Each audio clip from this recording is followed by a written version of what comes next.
Have you ever found yourself in a place where your happiness seemed to hang by a thread dependent on someone else's words, attention, or recognition? Maybe it was a missed text, an absent glance, or the lack of a compliment that instantly dragged your mood down, making you feel incomplete. If your answer is yes, you're not alone. And more importantly, you don't have to keep living in that state of emotional dependency. Today, we're going to walk together down a path opened by Stoic philosophy, the path to emotional freedom. This isn't about turning you into someone cold, detached, or indifferent to the world. On the contrary, it's about guiding you back to the strength that's already within you, the strength you may have given away too often, letting others take control of your sense of worth. In this video, you'll discover how to stop chasing external approval just to feel whole. You'll realize that true fulfillment doesn't come from the way others see you, but from the bond you build with yourself. We'll explore 3 key Stoic practices that can help you break free from dependency, cultivate genuine self-love, and return to the inner peace that has always been yours, though you may have forgotten how to access it. Before we dive in, I'd like you to try something simple but powerful. Go to the comments and write this sentence: "Today, I choose to release what controls me." When you put it into words, it's not just a statement, it's a commitment to yourself. Because this video isn't just background noise. It could be the beginning of a new lifestyle, a doorway into your own freedom. So let's begin with the first lesson. No one can give you wholeness if you haven't first given it to yourself. Stoics understood something most people spend their entire lives chasing: that real happiness is never handed to you from the outside. It has to be built within. We often long for recognition, praise, or signs of affection, as if they're proof of our value. But the truth is, that hunger doesn't come from the world's lack. It comes from the emptiness we carry inside. No "I love you," no hug, no text, no matter how many times it's repeated, can fill the void that only we ourselves have the power to heal. The philosopher Epictetus once pointed out a truth that's both uncomfortable and liberating. When you search outside for what can only be found within, you become a slave to people and circumstances, even if you sit on a throne. Look around, and you'll see most people caught in this invisible game, a game they don't even know they're playing. They wonder, does he really love me? Why is she silent? What did I do wrong? Each thought, each worry, is another invisible chain that ties their happiness to someone else's behavior. But Stoicism invites us to flip the perspective, to see life from a place of radical freedom. It doesn't tell us to change people, cling to them, or live for their approval. Instead, it calls us to cultivate an inner strength so complete that whatever happens outside becomes secondary. This doesn't mean isolating yourself or shutting down emotionally. It means discovering a freedom that can't be taken hostage by someone else's actions or words. As long as you need someone to validate your worth, your joy will always rest in their hands. But when you can stand full and whole before anyone enters your life, that's when you touch real love. Love that's chosen, not begged for. I want to invite you to try a small practice right now. Close your eyes, take a deep breath, and ask yourself, what am I waiting for someone else to give me that I could give myself? Maybe it's recognition, then give yourself credit. Maybe it's being heard, then listen to your own soul. Maybe it's permission to choose, then choose yourself boldly. When you do this, you realize that the emptiness inside never needed another person to fill, and that you've been enough all along. As you learn to put yourself first consistently, with patience and strength, the outside world begins to lose its grip on your emotions. And in that moment, the true journey toward emotional freedom begins. This isn't selfishness, and it isn't arrogance. It's responsibility for your own life. No one on this earth has the duty to heal the void inside you. Expecting that from others is unfair, unsustainable, and heavy for them to carry. Remember this: you are the only person who will be with you from your first breath to your last. If you don't learn to stand by yourself, you risk turning into a mere accessory in someone else's story. The Stoic practice is about daring to face yourself honestly, without masks, without running, without excuses. Look in the mirror and ask, How much of my happiness have I handed over to someone else? And once you have the courage to answer, you can begin reclaiming it slowly, steadily, and for good. A very simple way to begin this journey is by paying attention to the language you use with yourself. Notice, every time you make a small mistake, do you immediately criticize and attack yourself? Whenever someone ignores you, do you instantly assume you're not good enough? If your answer is yes, then those thought patterns have already created a fertile ground for emotional dependency, where your happiness and self-worth rise and fall based on the actions and words of others. On the other hand, if you slowly learn to speak to yourself with patience and compassion, you'll begin to see a shift. Remind yourself each day, my value is not negotiable. I exist, and my very existence is already a gift. When you plant seeds of respect and kindness in your own mind, you cultivate the foundation of emotional independence, a solid strength you can rely on in any circumstance. This path isn't a quick fix. It's a long process where every thought you nurture becomes a brick in the foundation of your life. Every word you speak to yourself, every way you define who you are, is like casting a vote either for your freedom or for your continued slavery to the mind. That choice is always in your hands, and no one else can make it for you. The first lesson carries a very clear message. Don't go searching outside for what you haven't yet planted within. When you learn to give yourself the things you long for, recognition, love, a sense of wholeness, you'll no longer need someone else's glance or approval to feel worthy. And when that happens, you not only free yourself from invisible chains, but you also release those around you from the impossible burden of meeting needs they were never meant to carry. The second lesson reminds us of a truth that's too often forgotten. Your worth doesn't come from what others give you, but from who you are when no one is watching. We live in an age where almost everything is measured in numbers: likes, followers, comments, views, praise, approval.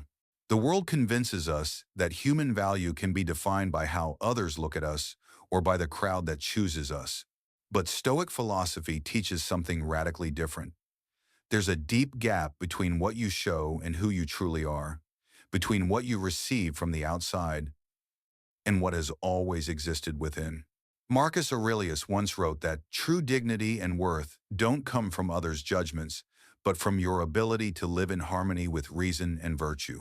What this means is, you are not what people hand you, nor what they take away.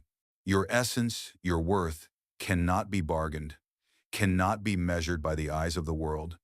It is defined by how you choose to live, how you face yourself in silence, and the consistency you put into your daily actions. So, who are you when no one is watching? You are the quiet choices you make when the world isn't paying attention. You are the secret thoughts that rise in your mind when there are no witnesses. You are the actions you choose in your most private moments, when every eye has turned away. If your confidence and courage are built entirely on the approval of others, then a single word of criticism can shatter them. A casual shrug can wound you deeply. A simple rejection can feel like a tragedy.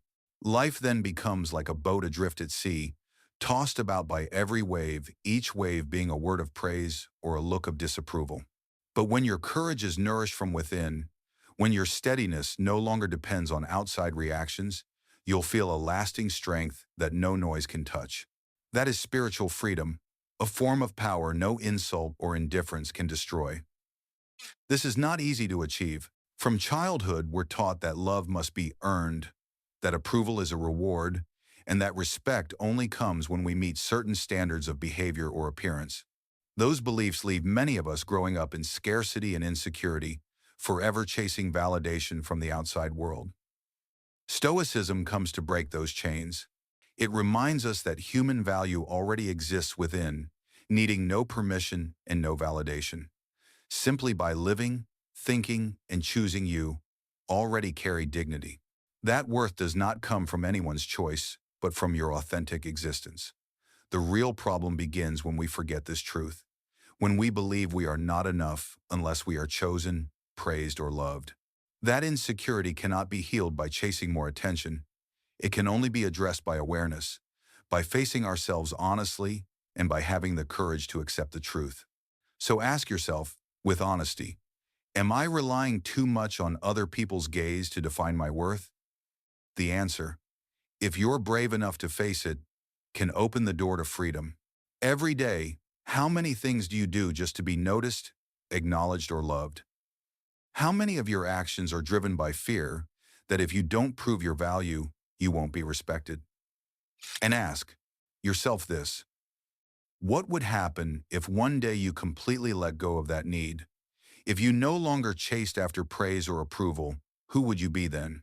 Imagine, even for a moment, a world where no one is watching you, a world without judgment, a world where no one expects you to perform in order to be accepted. In that space, would you still live the way you're living now? Would you still measure yourself by harsh standards? Or would you finally choose a different way of being, a life of freedom? A life that truly belongs to you. True courage isn't loud. It doesn't need applause or attention to prove itself. It's like a mountain standing tall against the sky, majestic, powerful, yet silent. The mountain doesn't need admiration to rise high, nor validation to exist. It simply is, unshaken in its nature. And you too can live that way, not out of pride, not out of indifference, but because you found trust in yourself and chosen to live with inner freedom. The key to remember is this: you are not a mirror reflecting the desires of others. You are an independent source of light. When you learn to see yourself without waiting for anyone else's approval, when you can affirm your own worth even in silence, you tap into a kind of self-love that endures. It's a love that cannot be bought, swayed, or tied to whether someone chooses you or not. The deeper lesson here is simple. Your true worth is not in what others give you, it's revealed in who you are. When no one is watching, we live in an age where almost everything is reduced to numbers. Likes, followers, comments, views. Society trains us to believe that a person's value can be measured by how many people click on them. But Stoicism reminds us of a truth we've forgotten. There is a vast difference between appearance and essence, between what you receive from the outside and what you already hold within. Only when you grasp this can you truly live as a free human being. Emperor Marcus Aurelius once said that real dignity is not defined by someone else's gaze or judgment, but by your ability to live with reason and virtue. That means you are not the image others see, not the approval they grant, not the recognition they can take away. The real you is revealed in the quiet choices no one notices, in the thoughts you hold in private, in the way you act when the world has gone silent. If your worth depends on praise or attention, then even a single criticism can shake you, a rejection can feel like tragedy, and someone's indifference can wound you deeply.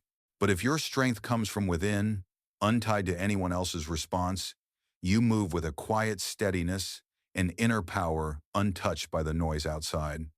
Of course, reaching this state is not easy. From childhood, we've been taught that love must be earned, that approval is a prize, that respect is conditional, granted only when we achieve enough or look a certain way. These beliefs sink into us, and many grow up convinced that they must forever prove themselves worthy. Stoicism arrives as a wake-up call, dismantling these illusions. It teaches that your worth is intrinsic, needing no permission, no validation. The very fact that you live, think, choose, and act with reason is proof enough of your dignity. Wholeness is not something you must chase, it's already within you.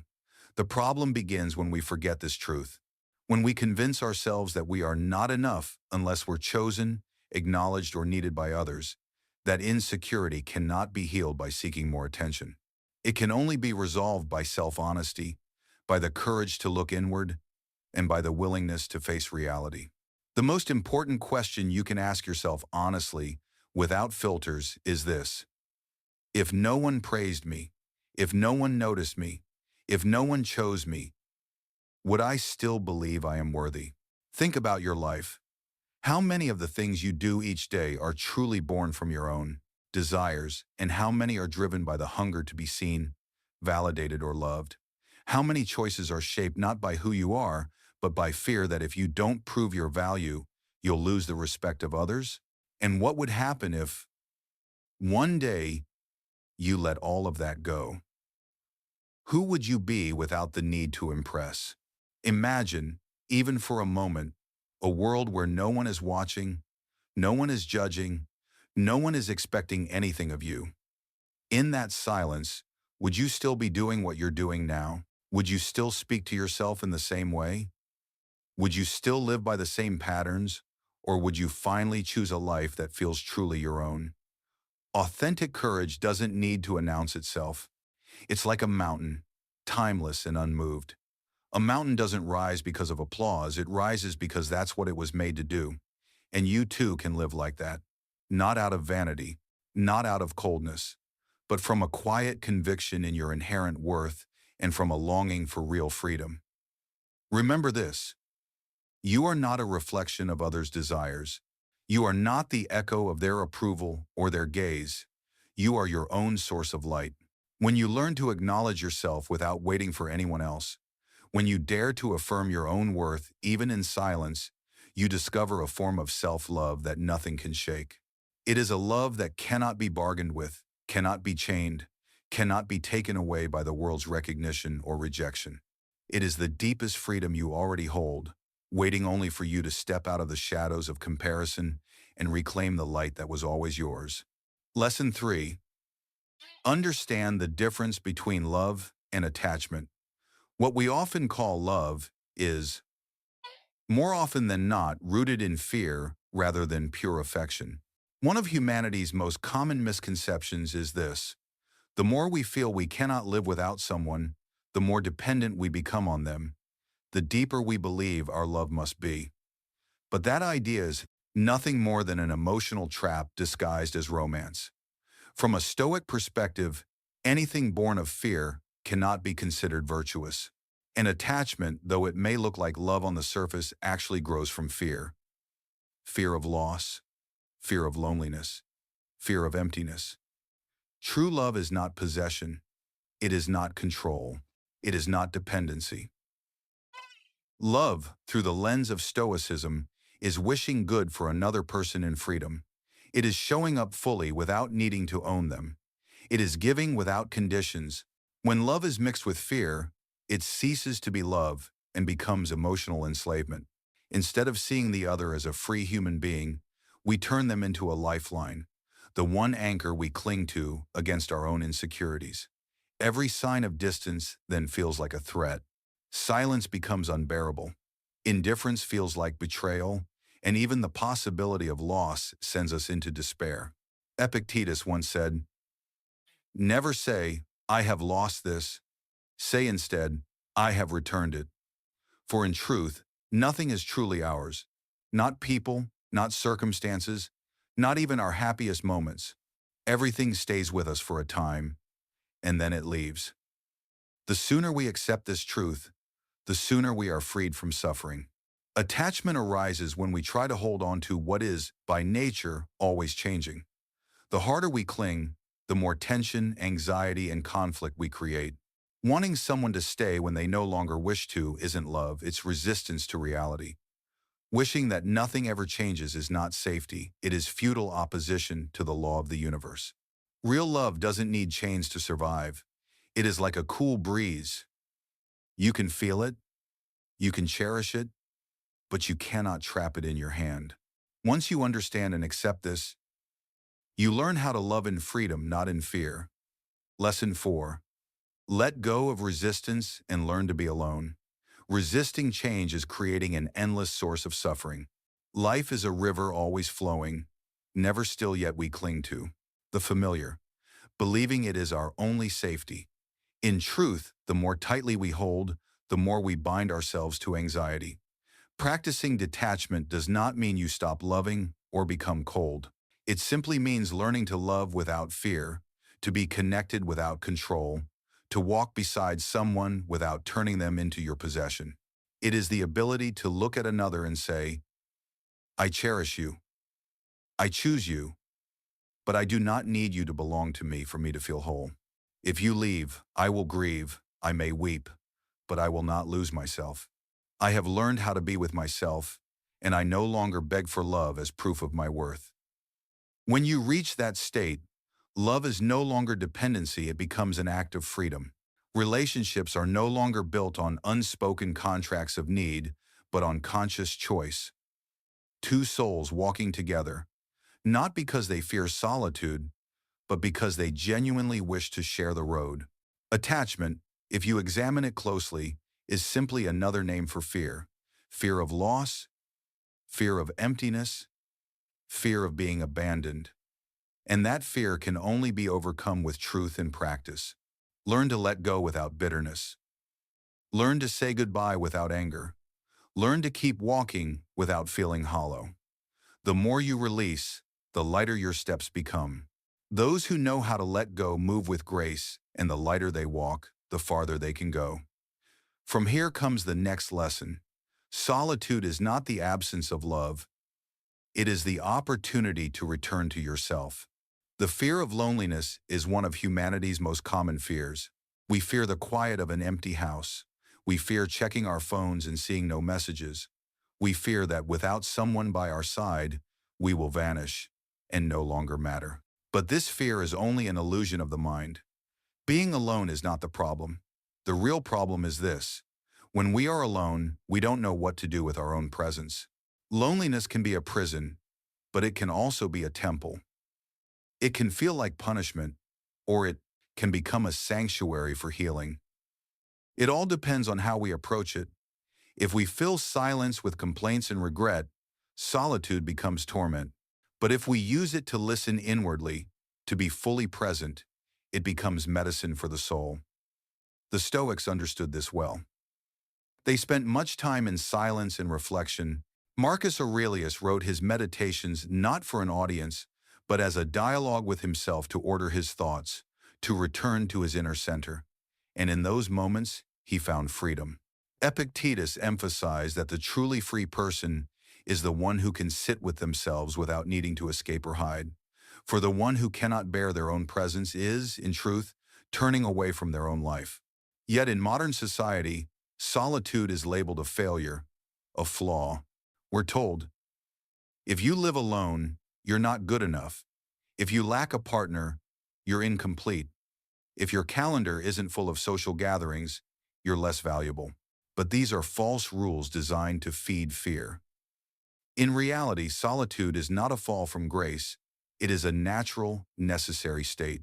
It is a space of stillness where you can hear your truest inner voice, where you are no longer drowned out by noise, roles, or masks. In that silence, you discover what you truly desire, what you truly need, and who you truly are. If embraced fully, solitude can become a laboratory of authenticity. It forces you to pause, to stop chasing distractions, and to face yourself. At first, it may feel uncomfortable. You may confront emptiness, memories you've buried, fears still echoing inside. But it is in that very space that the seeds of healing and transformation begin to grow. Stoicism does not glorify solitude in some extreme sense, but it does honor it as a necessary stage for inner training. A person who has learned to live in harmony with themselves no longer begs for the presence of others to fill a void. They are not haunted by the fear of abandonment, nor do they fall easily into empty relationships just to mask their loneliness.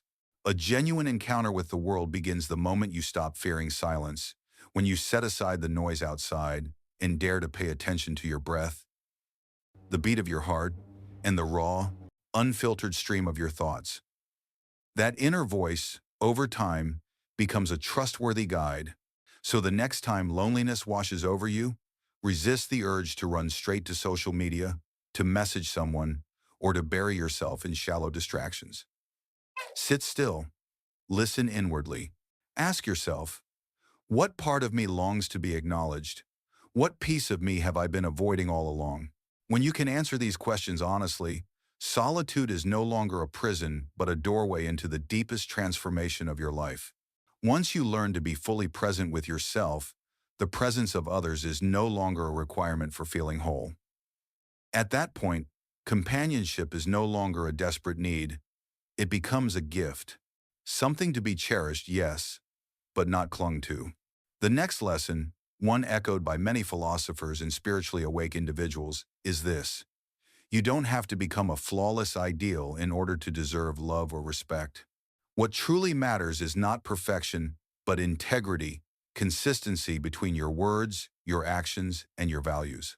Far too many people live trapped in the cycle of perfectionism, believing, only when I stop making mistakes, only when I finally meet society's standard, then I'll be worthy of acceptance. But this mindset never brings peace. It only breeds pressure, self-blame for small errors, shame over natural weaknesses, fear of being exposed as not good enough. It's an unreasonable burden, and more importantly, an unsustainable way of living. Stoics understood that the goal is not flawless perfection, but coherence. Mistakes are an inevitable part of being human. What matters is not whether you fall, but whether you have the dignity and courage to rise each time. For them, virtue does not mean never failing. It means remaining upright, acting in harmony with reason and with your core values, even in the face of failure. Marcus Aurelius once wrote, "If you fall 1,000 times, stand up 1,000 times, not out of pride, but out of duty to yourself." That is the spirit of inner dignity. You do not live to prove anything to the outside world. You live to remain true to your conscience, to acknowledge your missteps, to take the lesson, and to keep moving forward. The pursuit of perfection, when taken to extremes, is like a subtle poison. It convinces you that only when you control every detail, never show weakness, never stumble, then and only then you are worthy of love and recognition. But the harsh truth is, that moment will never arrive. There will always be something you could have done better. Always a criticism waiting from someone else. If you keep chasing that standard, you'll remain trapped in insecurity forever. That's why what matters most is not flawless perfection, but authenticity, consistency, and the courage to live true to the path you've chosen, even if that path carries its scars. When we lose inner coherence, life becomes an endless cycle of dissatisfaction. The more we chase external appearances, the emptier we feel inside. By contrast, alignment between our thoughts, emotions, and actions is liberating. It doesn't demand invincibility, nor does it require perfection. What it asks of you is honesty, the willingness to live by your principles, never betraying your deepest values just to please others, to keep the peace at any cost, or to avoid conflict. When words are spoken from truth, they carry weight even if they are not polished or eloquent.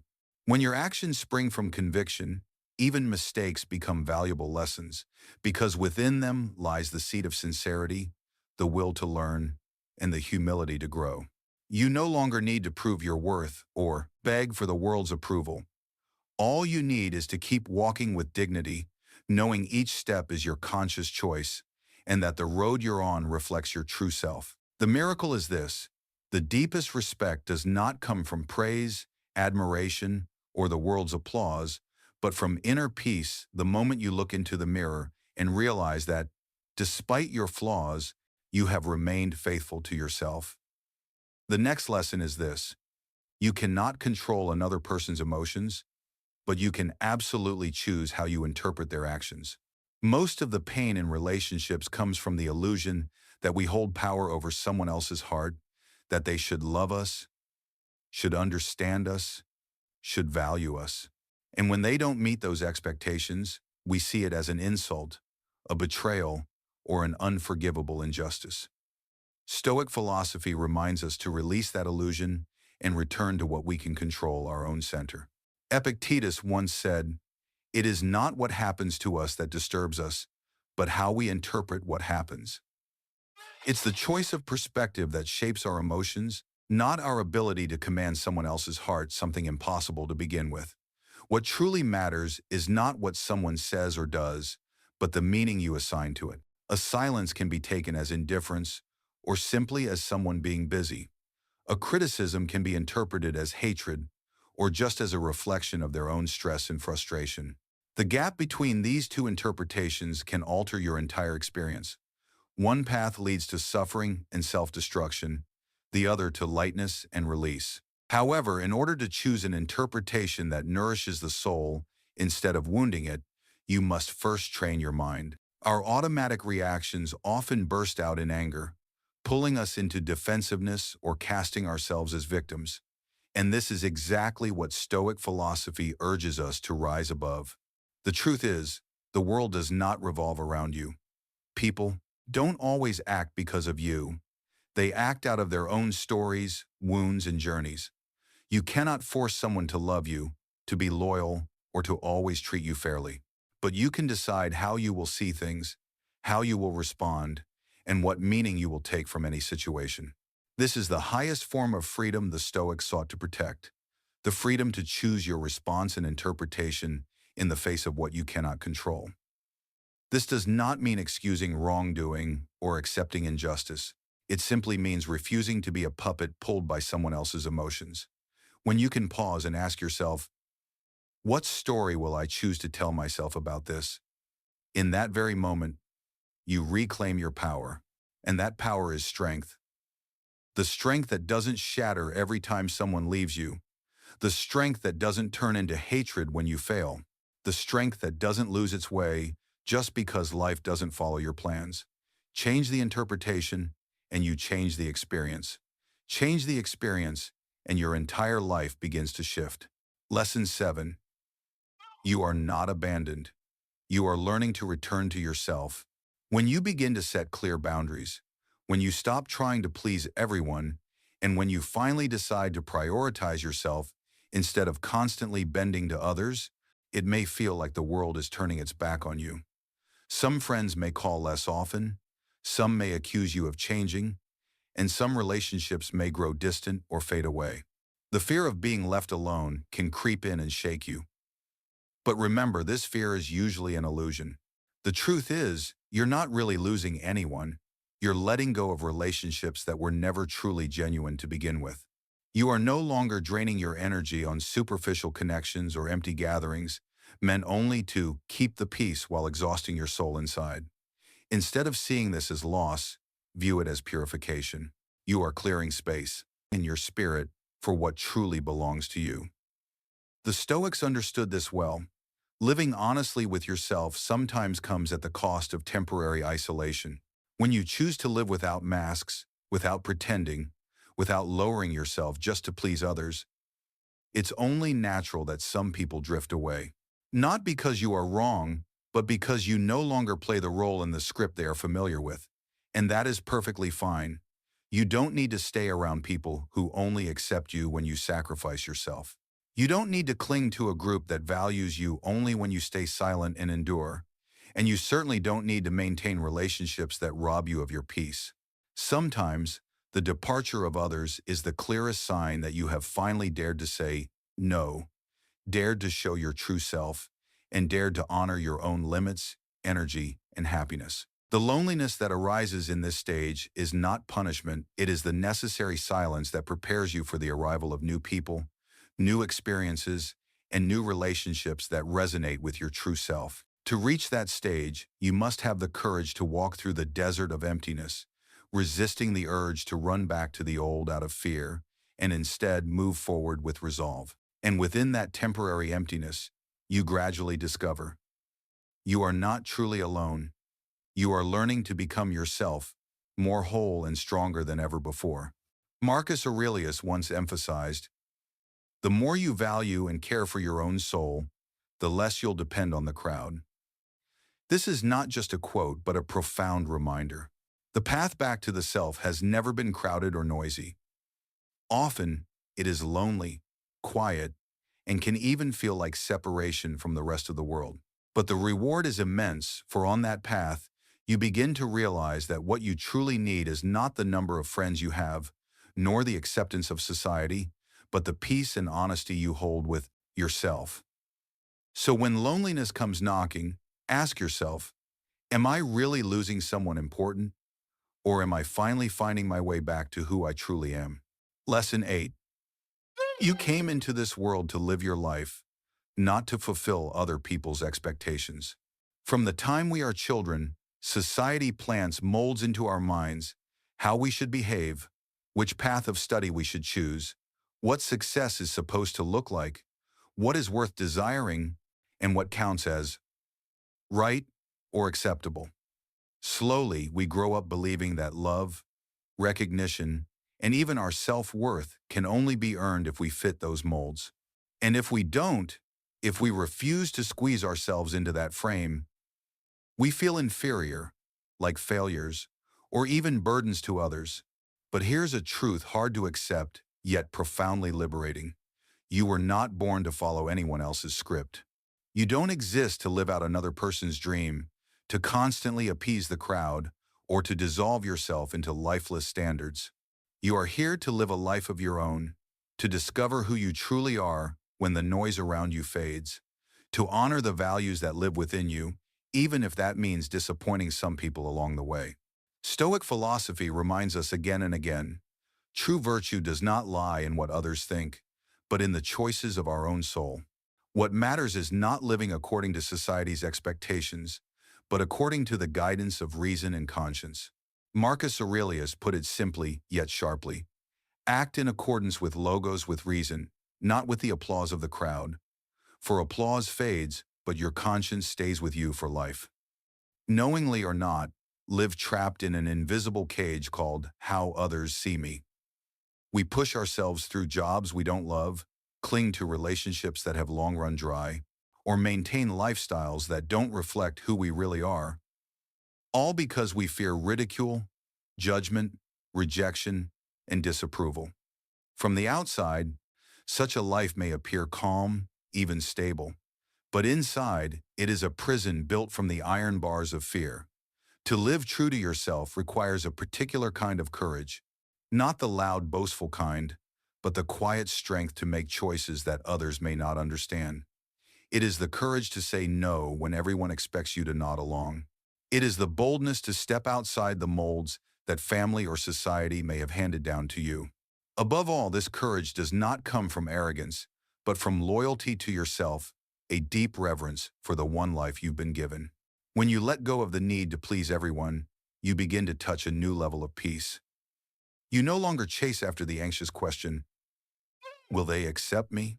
You don't have to justify every decision or explain every step. You no longer wear the heavy masks. You simply are yourself. And that state, that wholeness, is the truest definition of freedom. Remember this, you are not bound to remain in places that stunt your growth. You are not obligated to pretend to belong where your soul does not fit.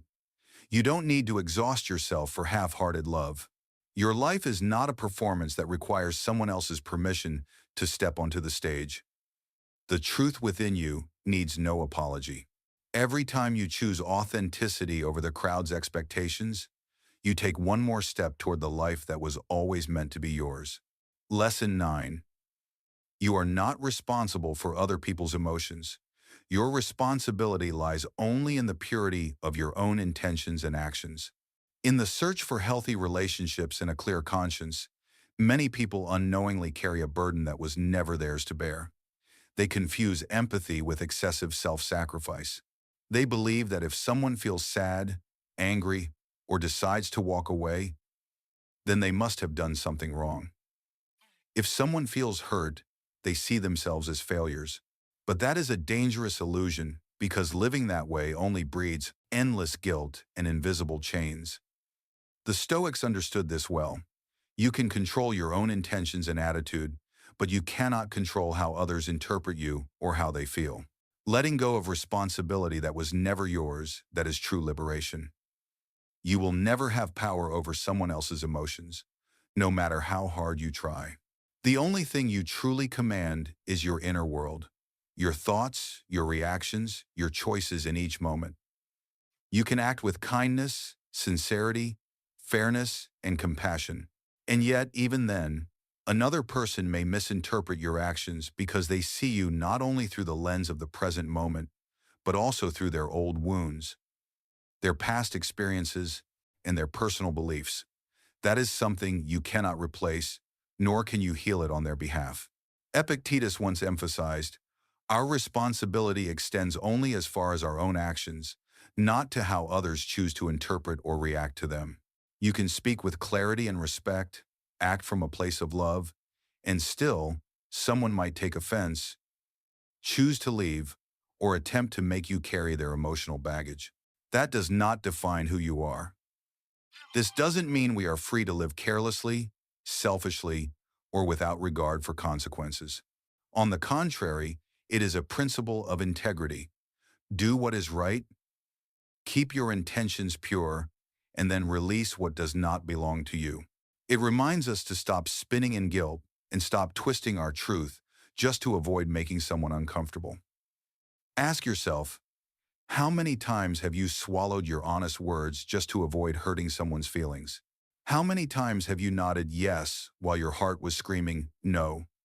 How many times have you regretted simply because you dared to set a boundary to protect your peace? Each time, you cut away a piece of your own freedom. It's time to stop. Remember, you are not responsible for carrying the emotional history and wounds of others. Your only duty is to keep your intentions clean, your behavior clear, and your loyalty to yourself intact. If someone chooses to walk away because you spoke the truth with respect, if someone feels hurt because you protected yourself instead of sacrificing without limits, their departure is not a loss, it is a necessary filtering. Your inner peace should not and cannot be placed in the hands of those who do not know how to value it. Love and healthy relationships do not demand that you destroy yourself. They require only honest presence, open communication, and a voluntary choice to walk together. You can care, love, and share without surrendering your inner balance. And when you truly grasp this, you will uncover a profound liberation. That guilt you've been carrying was never yours to begin with. Lesson 10. Letting go. Not a loss, but a healing. Many people assume that letting go of something, someone, or a relationship means losing. But the truth is more nuanced. Sometimes letting go is not the end, it's the path toward healing, freedom, and inner peace. In life's journey, there will be choices that break your heart, people once close who drift away, bonds once strong that slowly unravel, or crossroads that split what was once a shared path into two very different directions. In those moments, we often feel as though a piece of ourselves has been taken. The silence left behind can feel heavier than any goodbye. Yet, if we look deeper, we may find that letting go is not always about loss. It can be the sign that it's time to heal, to renew, to begin again. Letting go does not mean you stop loving. In fact, it can be an expression of mature love, a love that accepts everything has its cycle, that some relationships and connections have fulfilled their purpose and no longer belong in the present. Clinging tightly only leads to self-denial, keeping us trapped in suffering while resisting the truth that everything changes. The issue is not about abandoning, but about knowing when to stop holding on, when attachment no longer brings harmony, when your presence only adds friction instead of peace. Stoic philosophy sees letting go, or more precisely, detachment, not as coldness, but as emotional wisdom. It is the ability to recognize that all things come and go, that holding tighter does not ensure permanence, and that acceptance of change often brings more strength than resistance ever could. Marcus Aurelius once wrote, "Do not grieve over what is leaving. Instead, ask yourself, what can be learned from it? Behind every parting lies a lesson. Behind every ending, a new door opens." Letting go will inevitably hurt, but it is not an act of indifference. It is a conscious choice, a moment when you look at something precious and still have the courage to decide that your peace is worth more than a bond that no longer fosters growth. It is the acknowledgement that your path now requires a new direction, a different sky to fly under. Practice letting go with gratitude, not resentment. Be thankful for what was shared, for the lessons learned, for the beauty of the memories. At the same time, don't let yourself be trapped in nostalgia. Don't mistake the past for destiny, and don't hold on simply to avoid the sting of sadness. True maturity is being able to remember without bitterness, to walk away without regret, and to move forward without losing your compassion. Lesson 11. Letting go. An act of courage and a choice for peace. Sometimes the bravest thing you can do for yourself isn't holding on, but daring to let go. Because letting go isn't just about ending a chapter, it's about choosing yourself, choosing freedom over what suffocates you. Yes, that decision may sting, like closing a door that leaves countless memories and bonds behind, but at the same time, it opens a new path, a path you step onto even when you can't yet see where it leads.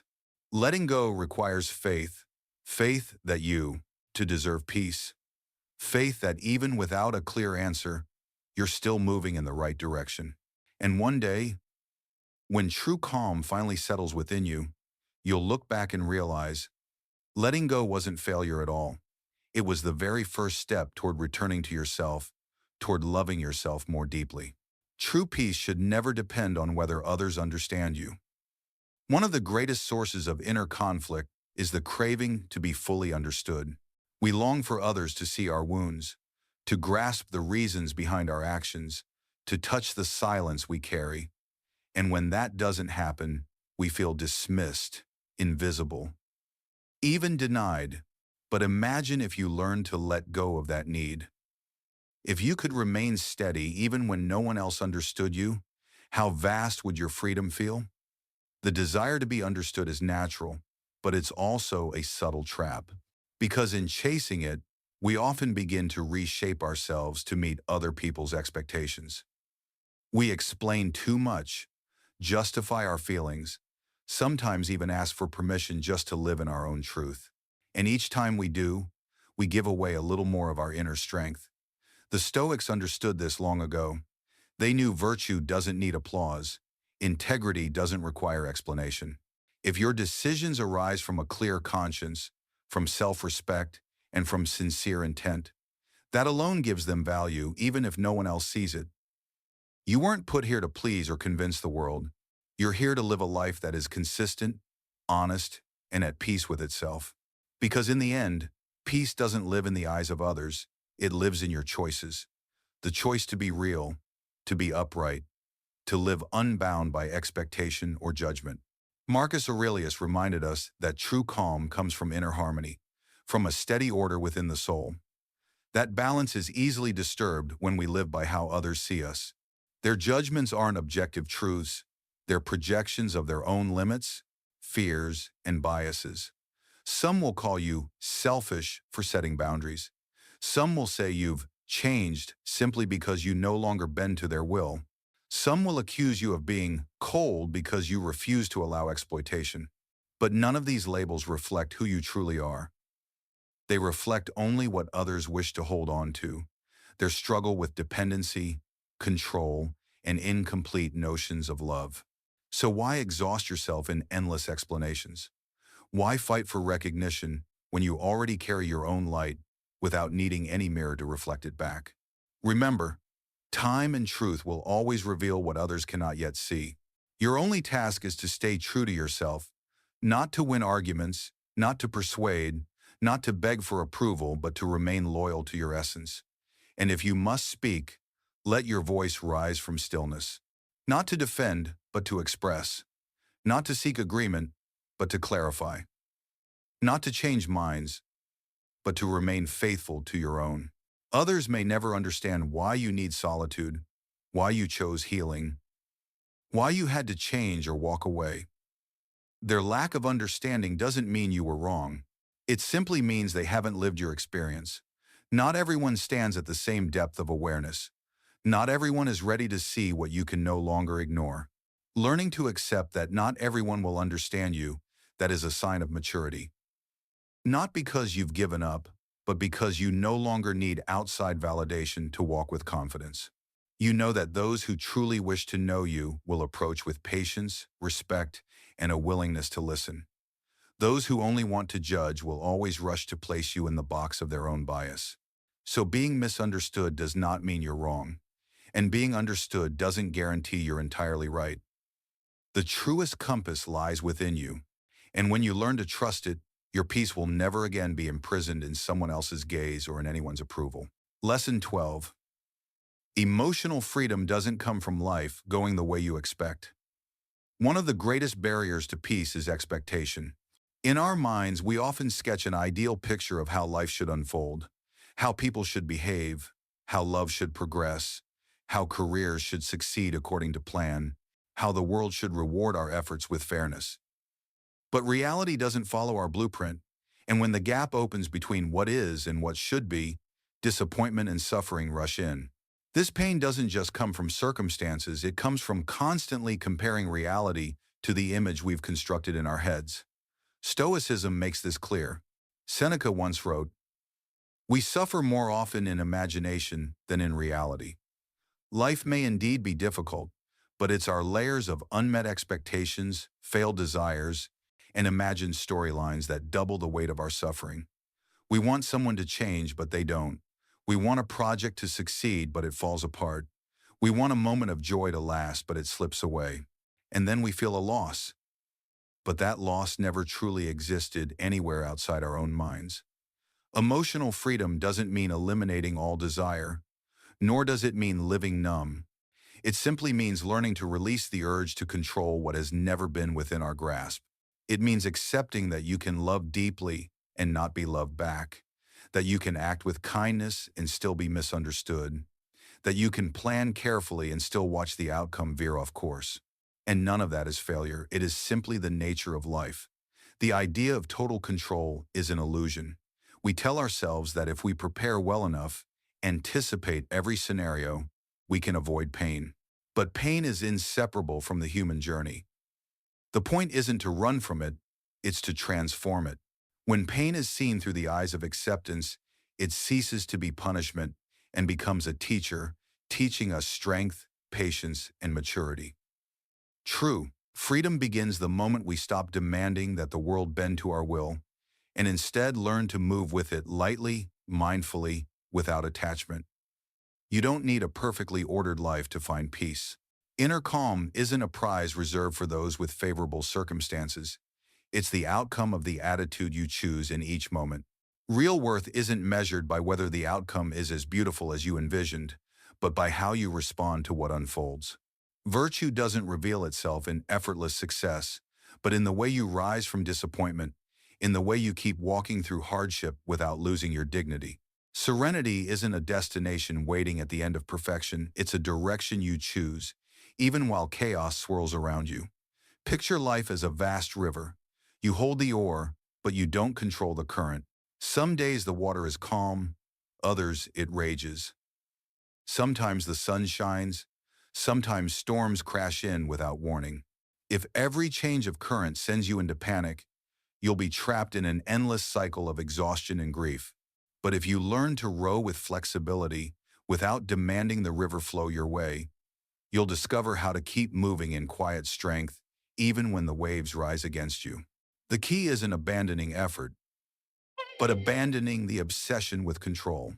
Letting go isn't the same as giving up. It's an act of trust. Trust that you can adapt. Trust that you can rebuild. Trust that you can begin again if you must. When you stop demanding that the world follow the script in your head, the randomness of life no longer terrifies you. And when fear dissolves, you regain a primal strength, the ability to remain at peace in any circumstance. Acceptance isn't surrender. It's remembering that happiness doesn't come from everything matching your vision, but from how you respond to what is. If you choose inner freedom, you'll no longer be chained to the fluctuations of the outside world. And then, even if life carries you down a road completely different from your dream, you'll still live fully because you've learned how to stand steady within uncertainty. Lesson 13. You don't need a missing piece to be whole. For years, we've been taught through fairy tales, love songs, movies, and well-meaning advice that we only become whole when the other person arrives. That somewhere out there is a missing half waiting for us, and only when we find them will we finally be complete, finally know who we are. This idea runs deep in popular culture, from the perfect half in romantic novels to the familiar promise that someone will come along and make you happy. Slowly, that message seeps into our minds, convincing many of us that we are incomplete until we find our person. Stoic philosophy shakes this belief not because it denies or belittles love, but because it understands something deeper. You were whole the moment you were born. There is no empty space inside you that needs another person to fill it. You already carry the capacity to experience life in its fullness. You already have the values required to live a meaningful life. What you seek from others is often just what you haven't yet learned: to give yourself respect, courage, understanding, the sense of being worthy of love and rest. True wholeness doesn't lie in someone else's hands. It lives within you in the memory of your own original essence. What you've lost isn't your completeness, but your connection to the center of yourself, the place where you once knew how to love, how to trust, how to open your heart without needing outside validation. The longing for companionship, for connection, for love is natural. But when you rely entirely on others to define you, you slowly drift away from yourself. You've reshaped yourself to fit the expectations of others. You've dimmed your own light so no one would feel uncomfortable. You've spoken words you didn't mean just to be heard. And then one day, staring at the mirror, you see a familiar face that feels strangely distant. That emptiness isn't a sign that you're missing your other half. It's a reminder your truest self is calling. It isn't scolding you, it's whispering, "Come back, return to yourself. Return to the courage you had before fear set in. Return to the fullness you felt before the world told you that you weren't enough. You don't need anyone to complete you, because you were never broken. The only thing you need is to remember what you already know. You were whole from the very beginning, and when you return to that wholeness, you not only find freedom, you also learn to love others more deeply. Not because they complete you, but because two whole people can walk side by side." Stoicism, the journey back to yourself. Stoicism doesn't ask us to become cold or shut ourselves off from life. On the contrary, it invites us to look inward with both steadiness and compassion. It's an invitation to explore yourself without hiding, without embellishment, without judgment. In that inner stillness where only pure presence remains, lies the root of the strength you thought you had lost. You are not the stories others tell about you. You are not the mistakes you've made, not the rejections or failures you've endured, not the labels placed on your shoulders. Those are only outer layers. What remains, at the core, is you, the one who continues to rise, who continues to breathe, who continues to seek. That is not weakness, it is the mark of true resilience. If you believe your happiness depends on a savior, you unknowingly hand them the chains to your freedom.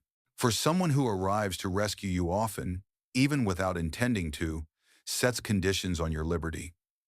But when you remember your worth, when you no longer need saving, only then can you love freely, share without fear of loss, stand alone without feeling lonely. That is true fullness, being with yourself and never feeling abandoned.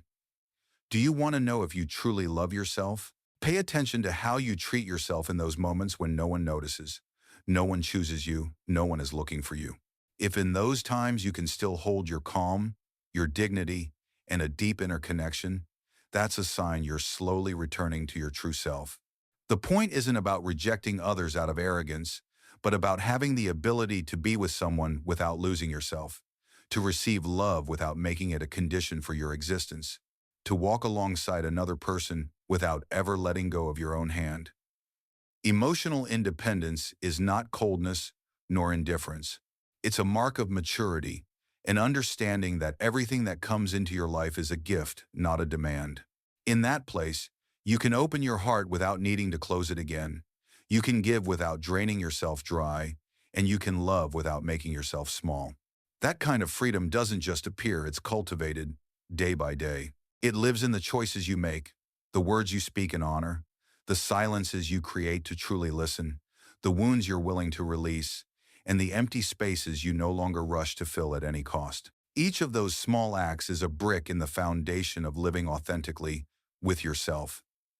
You don't need anyone to save you.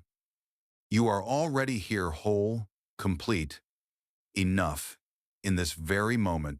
And once you realize that, you not only free yourself, but you also allow others to love you freely, not to rescue you, but to be with you, to walk beside you.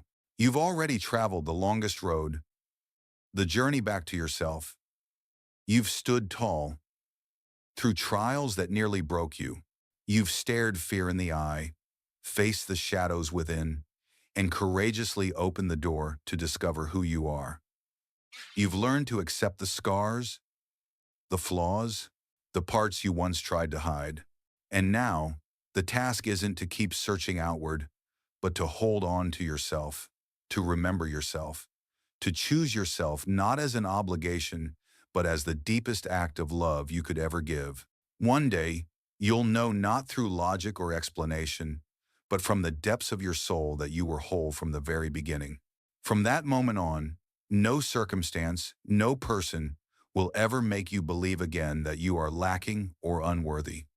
And that will be the day you are truly free. If you've stayed with me to the very end of this path through the ideas, the fragments of feeling, the forgotten truths, I want you to pause for a moment. Take a deep breath. That sensation you feel right now, the blend of peace, clarity, a faint longing for yourself, and a quiet inner strength rising, is not an accident. It's your soul whispering. It's your heart nodding gently, affirming what your mind might not yet have words for. Maybe these words bring back the memory of a relationship that left you hollow. Maybe you recall the times you abandoned yourself just to please someone else, the moments you traded your dignity for a fleeting sense of warmth. Maybe you see yourself waiting silently for someone to hand you your worth, or you remember promises you once made only out of fear of being alone.